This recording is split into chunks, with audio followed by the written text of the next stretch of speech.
This is my sweet life style. இன்றைக்கி எங்கள் வீட்டு குட்டி தோட்டத்தை க்ளீன் பண்ணலான்னு இருக்கேன். பார்க்கலாம் நான் எப்படி க்ளீன் பண்ணுறேன்ட்டு உங்களோட ஷேர் பண்ணிக்கிறேன். 2 வாழைத்தாறு போட்டிருக்கு. பார்த்திங்கன்னா சைடு கண் எல்லாம் வந்து ரொம்ப நிறையா வந்துருச்சு. அதேமாரி கீழே வந்து குப்பைகள் அந்த வேஸ்ட்டெல்லாம் எடுத்து இதில் போடுவேன்.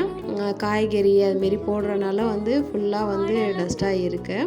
ஃபஸ்ட்டு ஒரு தார் போட்டு நல்லா பெருசாகிடுச்சு. அதேமாரி இன்னொரு தாரும் போட்டிருக்கு. இப்போ தான் இந்த 2 தாரையும் வந்து பழுத்ததுக்கப்புறம் ஃபுல்லாக வாழைக்கண்ணெலாம் எடுத்துட்டு பூச்செடிகள் ஏதாவது போடலாம் அப்படின்னு நினச்சிக்கிட்டு இருக்கோம். ஏன்னா ரொம்ப பெருசாக இருக்குது. கீழே வந்து பைப்லாம் போகிறனால ரொம்ப கஷ்டமாக இருக்குது.